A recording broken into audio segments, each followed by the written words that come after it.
Let's be honest, modern dating, it's no picnic. But it can be even more difficult when you are making mistakes and not realizing it.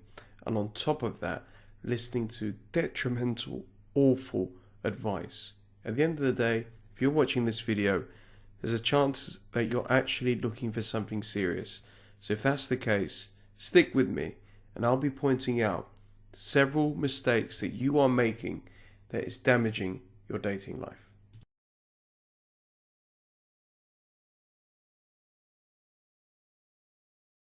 Of course, if you're new here, please like, comment, subscribe, hit the bell notification, check out the links in the description below. I also offer one-on-one coaching if you're interested in that. Like I said, all the information is down below.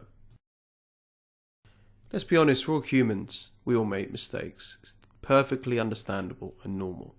And assuming that you want to have a good relationship with a good partner, or perhaps you keep finding the wrong types of men, it's always the same story. Why can't I meet a guy? I always attract the wrong sort of guys, etc., etc. If we're assuming that not necessarily they're narcissists, or they're actually not toxic, messed up people, and they're good guys and it's still not working out, well, that's when we need to take reflection on ourselves and take responsibility in thinking, where am I going wrong? So here are the 10 mistakes, or most common mistakes, women are making when it comes to dating. Number 1, thinking you'll find love doing nothing. Now, I'm sure you are a beautiful woman and I'm sure you have a lot to offer and I'm sure you've got very high standards. I get that. But doing nothing for some people works, whereas doing nothing for most people really doesn't.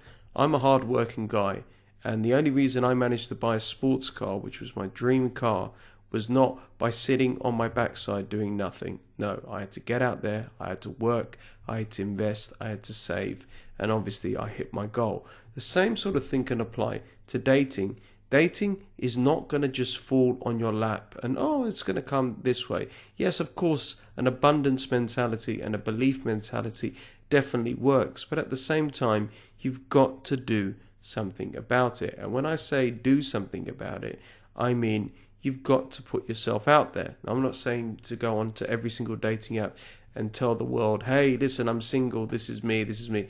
No, I'm saying be available and be open-minded. Sometimes you could be meeting a guy who you never think would be the perfect match for you, and some women end up with them married with kids, the happiest they'd ever been.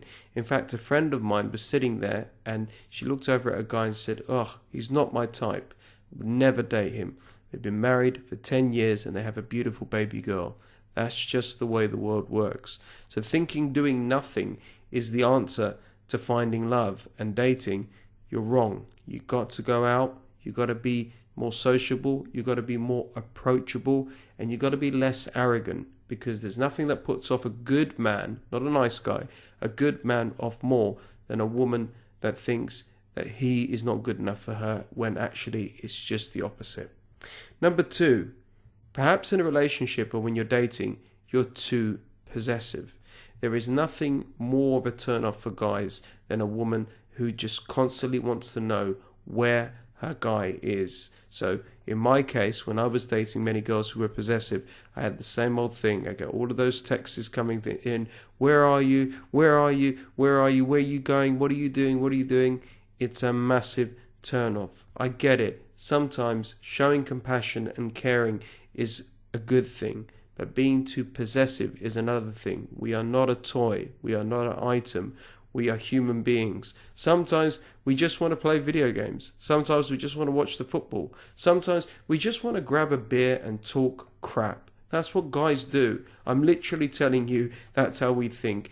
Our brains are so stupid. We just really just want to chill out and just do nothing most of the time. Most good guys. So having a possessive woman that's going to give us anxiety and stress us out for just doing what we want to do, aka giving us space, is a massive turn-off, and you could end up losing a good guy if you do that.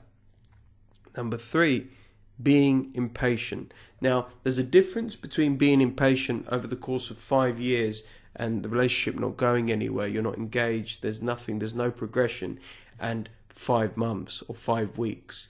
Every guy is different, but like I said, good guys, if they've met a good girl and they're happy and they want to see it forward and they want to go to that next level, that's fine.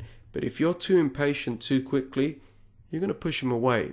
At the end of the day, we work in a way that is different to you. Sometimes we'll rush in and scare you guys off, and sometimes you guys rush in and scare us off. But a good guy will be happy and progress with you slowly. So don't rush it. You don't need to see each other every day. You don't need to see each other almost every week sometimes, especially at the beginning stage. Let it flow, let it go. But also be upfront when you go on your first date. Ask each other, what are you looking for? Are you up for this? But don't just say, I want to get married and I want to have kids in the next 6 months. Are you up for that? Well, you're going to push somebody away. And if you're not going to push somebody away, you're going to be attracting the wrong sort of person. Be patient, but only be patient if you are 100% sure after having the conversation, which is perfectly normal to have, that you are on the same path, and hopefully you can go the same way together. Number 4, modern dating is to blame. Now, this does not just apply to women. This applies to dudes too, including myself. I've been lambasting and moaning about the state of modern dating because I've not been single for almost 4 years. So coming back into it has been a real punch in the face. But having said that, I've had more dates, had more numbers, and met and spoken to more women than I ever had done in my entire life's history of being single and dating.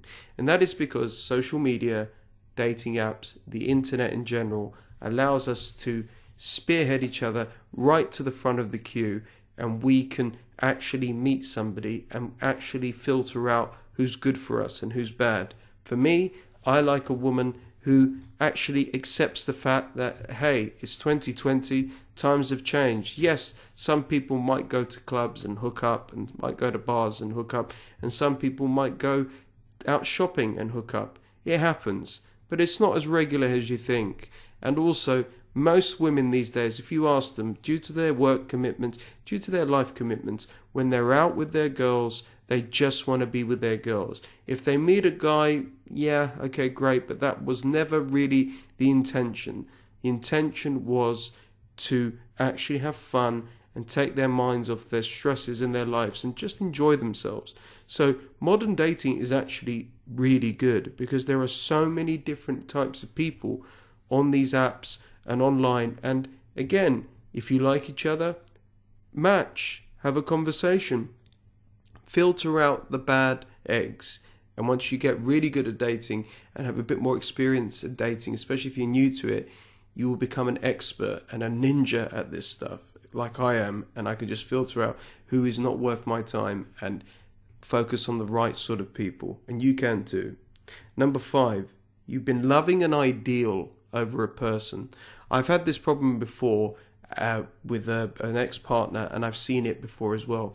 Some women love the idea of the relationship rather than the actual guy they're dating. So they love the idea because they get to show off to all of their friends, I've got a boyfriend, I'm not single, I'm not a loser, I'm this, I'm that. When really that boyfriend is not good for them, or even that fiance is not good for them. I went to a wedding with a woman who knew nothing about her husband. Nothing. They didn't have the same interest, nothing. And a month later, they split and filed for divorce because she didn't realize that he was addicted to drugs. She never really cared about his social life. She never really met his friends. She never went deeper because she just loved the fact that she had a boyfriend and she got engaged and she had a fiance and she got to have that wedding, and she became heartbroken. Focus on the person. What is that person like? What is their personality like? How do they react in good times? How do they react in bad times? How do they treat you? Are you on the same bloody path? Focus on that person, not the ideal.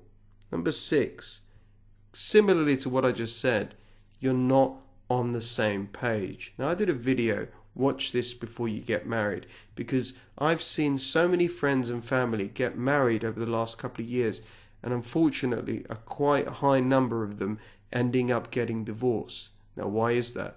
Well, they weren't on the same page. Some of them would get married, with the idea of having kids, but forgetting the fact that the partner, either the woman or the man, said, I don't want to have kids. I don't want to live outside of London. I don't want to change my career. I don't want to do this. Stop wasting your damn time on people that are not on the same page with you. I don't care if they're good looking. I don't care how much money the guy makes. I don't care how cool you think he is.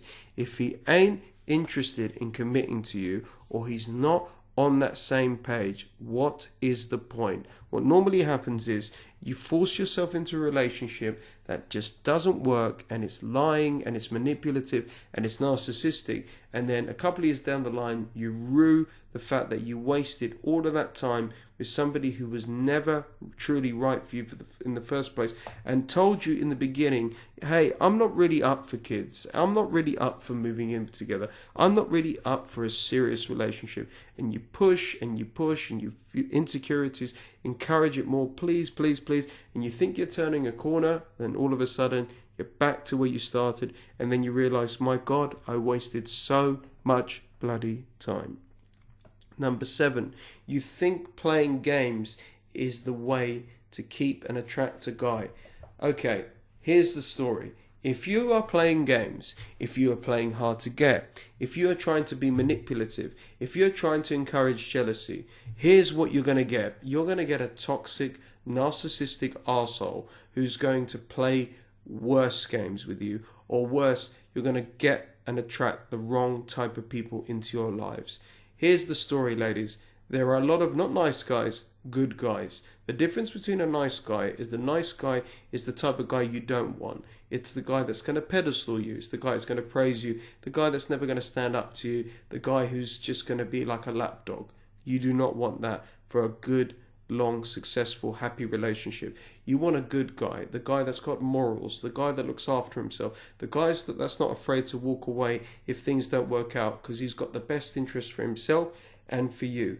And if you start playing games with this guy, aka ghosting him, not replying, so on and so forth, this guy is going to lose attraction for you, because you are only doing what 99% of other single women are doing out in the dating market. So if you want to be ahead of the pack and you want to be a good person, you're going to have to understand that playing games is a massive turn off, and you will never truly have a good partner if you do so. It doesn't raise attraction in a guy, it makes the guy turned off. Number 8, you're high maintenance. I can't do this, I can't do that, I won't go here, I won't pay for that, I won't like this, I don't tolerate this, I don't tolerate that. Standards are a wonderful and very important thing, but being high maintenance, being a bit too needy, being a bit too princessy, that borders on entitlement and of course narcissism. And guess what? Guys can't stand it. They will roll their eyes when they see your requests. They will moan to their mates about you and tell you, God, I've got to go take her to this place. She only eats in this restaurant. She needs this picking up. She's a bit of a princess. Newsflash, attraction's going to die. Doesn't matter how good you look. Doesn't matter how pretty you are. He's going to grow tired of it, and he's going to get bored of you as well. So if you're too high maintenance, take yourself a look in the mirror, and not in the way that you normally do, and ask yourself a big question. Am I high maintenance, and do I need to curb my behavior? Number 9, acting single. I mean, this is such a big problem here. There is an epidemic of women who are in their 30s and older who are trying to encourage other women of acting single and behaving single is the best way to be, when really these women actually want to settle down and they actually want to be with a man and have a family or get married or just have a relationship. This is wrong. Thriving off your singleness is a big turn off to guys, because I'm not saying being desperate is the opposite, but being open to a relationship is different. If you're just hitting the clubs every week and you're drinking and so on and so forth, it's a turn off, and it's an even bigger turn off when you start dating a guy. Say you started dating me, for example, and we were going out and so on and so forth, and I was thinking, yeah, this is getting serious. And then all of a sudden, I see you going out dancing in clubs with other guys, or drinking, getting drunk all the time, aka acting like a single woman, just partying, letting her hair down, not infrequently, all the time. You're gonna turn me off, and you're gonna turn a lot of guys off. When you are dating and it gets serious, especially in a relationship, stop acting single. Start acting like you are committed, because it is turning guys off and it is pushing men away. Big, big, big problem there. And number 10, this is the biggest and most annoying thing when it comes to dating women, and it's a huge mistake that they make, and that is their flakiness. They could be flaky about dates, they could be flaky about texting, they could be flaky about friends and various other things. There's nothing worse. Ladies, if you're flaky, you need to change your behavior. You will never get a good, solid, healthy relationship if you are a flake. If you are a flake, you are indecisive. If you are a flake, that borders on a game player. And if you are a flake, you are giving off the impression, even though it may not be true, that you have options and you don't have to settle for anything. At the end of the day, ladies, if you want a good guy, you commit to that date. If you do not want to go on a date with that guy, be honest and say, it's not going to work out. I'm not interested. Thank you for your time. You're not going to hurt that guy's feelings.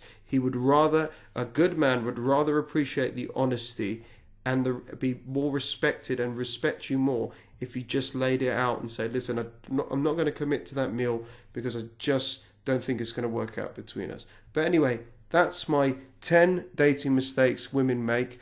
But maybe I've left something out. What do you think? Write it in the comments below. Share this video with someone who you think would actually benefit from it. And thank you so much for watching.